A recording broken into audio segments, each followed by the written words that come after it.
اعوذ باللہ من الشیطان الرجیم بسم اللہ الرحمن الرحیم الف لام میم صاد. یہ حروف مقطعات ہیں، اور جیسا کہ میں عرض کر چکا ہوں شروع میں، ان کا حقیقی یقینی مفہوم مطلب کسی کو معلوم نہیں. راز ہے اللہ اور بندے کے در، اللہ اور اللہ کے رسول کے مابین. البتہ یہ نوٹ کر لیجئے یہاں چار ہیں، اس سے پہلے دو الف لام میم سورہ بقرہ سورہ آل عمران، یہاں الف لام میم صاد ہے. دو صورتیں ایسی ہیں کہ جن میں چار چار حروف آئے ہیں، الف لام میم صاد، الف لام میم را. کتاب انزل الیک فلا یکن فی صدرک حرج منہ، یہ کتاب ہے محمد صلی اللہ علیہ وسلم جو آپ پر نازل کی گئی ہے، تو نہیں ہونا چاہیے آپ کے جی میں کچھ تنگی اس کی وجہ سے. کس وجہ سے تنگی ہوتی تھی حضور کو صلی اللہ علیہ وسلم؟ اگرچہ آپ نے اپنی پوری جان ہلکان کر دی تھی، لیکن جب لوگ ایمان نہیں لاتے تھے تو آپ کو یہ فکر ہوتی تھی کہیں میری کوئی کوتاہی تو نہیں ہے. شریف آدمی کا معاملہ یہ ہوتا ہے. عام آدمی جو ہے وہ اپنی غلطیوں کا وبال بھی دوسروں پر ڈالتا ہے، اپنی غلطی نہیں دیکھے گا، اس نے یہ کر دیا تھا، اس نے یہ کیا، اس کی وجہ سے یہ ہو گیا، اپنے آپ کو صاف بچائے گا. لیکن شریف انسان جو ہے وہ ہمیشہ دیکھتا ہے میری خطا کیا ہے، کہیں میری غلطی تو نہیں، کوئی میری کوتاہی تو نہیں. اور اس کا ایک بوجھ ہے دل کے اوپر، یہ لوگ ایمان نہیں لا رہے، کہیں میری طرف سے کوئی کمی رہ گئی ہے، کوئی کوتاہی ہے. کتاب انزل الیک فلا یکن فی صدرک حرج منہ، اس کی وجہ سے آپ کے اوپر کوئی تنگی نہیں ہونی چاہیے. لتنذر بہ وذکریٰ للمؤمنین، یہ تو اس لیے ہے کہ آپ اس کے ذریعے سے آپ خبردار کر. تنذر بہ، وہی لفظ آ گیا جو سورہ نام میں تھا، اوحی الی ھذا القرآن لانذرکم بہ ومن بلغ وذکریٰ للمؤمنین، اور یاد دہانی ہے اہل ایمان کے لیے جن کی جو فطرتیں ہیں وہ سلیم ہیں، ابھی ان کے اندر پوٹینشلی وہ ایمان موجود ہے. اس ایمان کو، ڈورمنٹ کو ایکٹیویٹ کر کے یاد دہانی، جیسے کہ آپ کو کوئی چیز بھول گئی تھی، اس کی کوئی نشانی دیکھی فوراً وہ شے یاد آ گئی. اس طریقے سے اللہ تعالیٰ نے اس کتاب کی آیات کو ذکرہ بنا دیا ہے. اتبعوا ما انزل الیکم من ربکم، پیروی کرو اس کی جو نازل کیا گیا تمہاری طرف تمہارے رب کی طرف سے. اب یہ کس کی بات ہو رہی ہے؟ اب یہ لوگوں سے خطاب ہو رہا ہے. پہلے حضور سے صیغہ تھا فلا یکن فی صدرک حرج، اتبعوا جمع کا صیغہ ہے. پیروی کرو اس کی جو نازل کیا گیا تمہاری طرف تمہارے رب کی طرف سے. ولا تتبعوا من دونہ اولیاء، اور مت پیروی کرو اس کے سوا کچھ اور کو اپنے اولیاء بنا کر، کچھ اور کو اپنے ند اور ضد بنا کر ان کی پیروی نہ کرو. قلیلا ما تذکرون، کم ہی ہے جو نصیحت تم حاصل کرتے ہو. یہ نوٹ کر لیجئے کہ یہ سورہ اعراف اس اعتبار سے تو قرآن مجید کی سب سے بڑی مکی سورت ہے کہ یہ 24 رکوعوں پر مشتمل ہے اور 206 آیات ہیں. 24 رکوع، مکی سورت کوئی اتنی نہیں ہے. اور دوسری جیسے کہ مدنیات میں سب سے بڑی سورہ بقرہ ہے، 40 رکوعوں پر مشتمل. لیکن تعداد آیات میں ایک اور سورت ہے مکی جو اس سے بڑھ گئی ہے، 227 آیات ہے سورہ شعراء کی. لیکن سورہ شعراء میں آیات چھوٹی چھوٹی ہیں، تعداد زیادہ ہے، رکوع اس کے کل 11 ہیں. مصحف میں 14 صفحات میں سورہ شعراء آ جاتی ہے، جبکہ یہ 34 صفحات میں ہے. تو سب سے بڑی مکی سورت یہ ہے. وَكَم مِّن قَرْيَةٍ أَهْلَكْنَاهَا، جیسا کہ میں نے کہا تھا ایام اللہ وَذَكِّرْهُمْ بِأَيَّامِ اللہ، یہ اس سورہ مبارکہ کا اہم عمود ہے.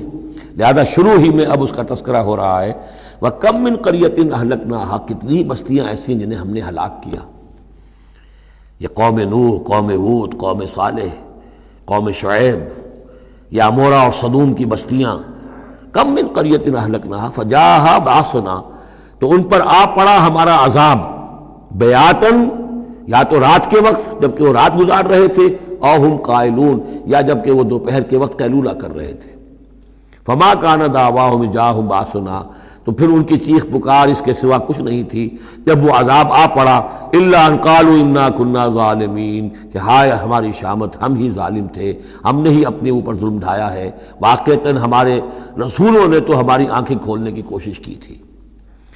فَلَنَسْأَلَنَّ الَّذِينَ أُرْسِلَ إِلَيْهِمْ وَلَنَسْأَلَنَّ الْمُرْسَلِينَ، اور ہم لازماً پوچھ کر رہیں گے ان سے بھی جن کی طرف ہم نے رسولوں کو بھیجا، اور لازماً پوچھ کر رہیں گے رسولوں سے بھی. یہ بھی فلسفہ رسالت کا بہت اہم جو ہے موضوع ہے جو اس ایک آیت میں آیا ہے، اور بڑے زور شور کے ساتھ آیا ہے، بڑی جلالی شان کے ساتھ آیا ہے. دیکھیے اللہ رسول بھیجتا ہے کسی قوم کو خبردار کرنے کے لیے. اب اس پر ایک بڑی بھاری ذمہ داری آ گئی. اگر وہ کوتاہی کرے تو قوم سے پہلے اس کی پکڑ ہو جائے گی. سمجھ لیجیے اس بات کو. الرب رب وَإِن تنزل والعبد عبد وَإِن ترقى. یہ ایسے ہی جیسے آپ نے کسی کو پیغام دیا اپنے کسی دوست کے لیے کہ بھائی ذرا پیغام وہاں پہنچا دینا، یہ کام کل شام تک وہ ضرور کر دیں ورنہ میرا بڑا نقصان ہو جائے گا.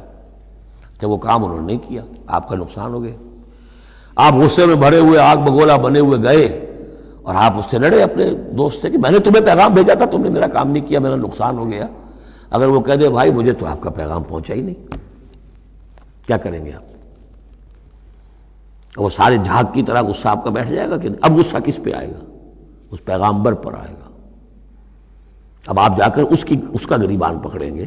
اللہ کے بندے تجھے میں نے یہ ذمہ داری سونپی تھی، یہ پیغام اہم تھا، میرا پیغام تمہیں پہنچانا تھا، تم نے نہیں پہنچایا، میرا نقصان ہو گیا، اب اس کی تلافی تم کرو. بالکل یہی معاملہ ہے اللہ، رسول اور قوم یا انسان. اللہ نے پیغامبر بنا کر بھیجا رسول کو. خدا نہ خواستہ بالفرض اس پیغام کے پہنچانے میں کوتاہی ہو جائے تو پہلا مجرم رسول ہے. ہاں وہ پہنچا دے تو وہ کیسا اے اللہ میں نے پہنچا دیا تھا، اب یہ ذمہ دار ہے. Now they are responsible. تو یہ جان لیجئے کہ یہ محاسبہ ہونا ہے امتوں کا بھی اور محاسبہ ہونا رسولوں کا بھی. فَلَنَسْأَلَنَّ الَّذِينَ أُرْسِلَ إِلَيْهِمْ وَلَنَسْأَلَنَّ الْمُرْسَلِينَ. ہم پوچھ کر رہیں گے ان سے بھی جن کی طرف رسول بھیجے گئے، اور ہم پوچھ کر رہیں گے رسولوں سے بھی. اسی کی ایک جھلک آئی تھی نا، ماذا اجبتم، کیا جواب ملا آپ لوگوں کو؟ یا عیسی ابن مریم انت قلت للناس اتخذونی وامی الہین من دون اللہ. کیا تم نے کہا تھا لوگوں سے، اپنی امت سے، اپنی قوم سے کہ مجھے اور میری ماں کو بھی الہ بنا لینا؟ اب اس کے لیے میں چاہتا ہوں کہ ایک نقشہ ذہن میں رکھیں آپ. جب 23 برس کی محنت شاقہ کے نتیجے میں حضور نے اتمام حجت کر دیا، دین کا غلبہ ہو گیا، سن 10 ہجری ہے، حج کے دن ہے، حضور خطبہ دے رہے ہیں.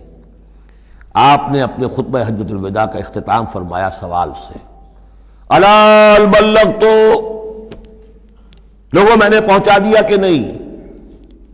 اور پورے مجمع نے جواب دیا، انا نشهد انك قد بلغت ونصحت واديت. اور ایک روایت میں آتا ہے انا نشهد انك قد بلغت الرسالة واديت الامانة ونصحت الامة وكشفت الغمة. ہاں حضور ہم گواہ ہیں، آپ نے امانت کا حق ادا کر دیا. یہ قرآن امانت تھی اللہ کی آپ کے پاس، آپ نے ہمیں پہنچا دیا. رسالت کا حق ادا کر دیا، ہماری خیرخواہی کا حق ادا کر دیا. آپ نے گمراہی کے اور ضلالت کے اندھیاریوں کے پردہ چاک کر دیا. کشفت الغمۃ. 3 دفعہ سوال کیا، 3 دفعہ جواب لیا، پھر 3 دفعہ انگلی سے انگشت شہادت سے آسمان کی طرف، پھر لوگوں کی طرف اشارہ کیا، اللہم اشہد اللہم اشہد اللہم اشہد. اللہ تو بھی گواہ ہے، یہ مان رہے ہیں کہ میں نے تیری پیغام انہیں پہنچا دیا. اور پھر فرمایا فَلْيُبَلِّغِ الشَّاهِدُ الْغَائِبَ. اب پہنچائیں وہ جو یہاں ہیں ان کو جو یہاں نہیں ہیں. میرے کندھے سے اتر کر یہ بوجھ اب تمہارے کندھوں پر آ گیا. میں رسول صرف تمہارے لیے ہوتا تو بات آج پوری ہو گئی تھی. میں تو رسول ہوں تمام انسانوں کے لیے جو قیامت تک آئیں گے. اب ان تک اس کی تبلیغ اور ابلاغ، اس کا پہنچانا تمہارے ذمہ ہے. یہی گواہی ہے جو قیامت کے دن کھڑے ہو کر رسول دے گا. فَكَيْفَ إِذَا جِئْنَا مِنْ كُلِّ أُمَّةٍ بِشَهِيدٍ وَجِئْنَا بِكَ عَلَىٰ هَٰؤُلَاءِ شَهِيدًا. وہ گواہی جو حضور نے لی ہے اس روز، وہی گواہی ہوگی، اے اللہ میں نے اپنی اس قوم کو تیرا پیغام پہنچا دیا تھا. اب یہ ذمہ دار ہیں، یہ جواب دیں. They can't plead ignorance. یہ نہیں کہہ سکتا کہ ہمیں پتہ نہیں تھا، ہمیں بتایا نہیں گیا، معاملہ ان پر کھول دیا گیا تھا. تو یہ آیت بڑی اہم ہے. فَلَنَسْأَلَنَّ الَّذِينَ أُرْسِلَ إِلَيْهِمْ وَلَنَسْأَلَنَّ الْمُرْسَلِينَ. ہم لازماً پوچھ کر رہیں گے ان سے بھی جن کی طرف رسولوں کو بھیجا گیا، اور ان سے بھی جنہیں رسول بنا کر بھیجا گیا. وَلَنَقُصَّنَّ عَلَيْهِمْ بِعِلْمٍ وَمَا كُنَّا غَائِبِينَ. اور پھر جو کچھ ہم ان کے سامنے احوال بیان کریں گے وہ علم کی بنیاد پر کریں گے. ہم کہیں غائب تو نہیں تھے.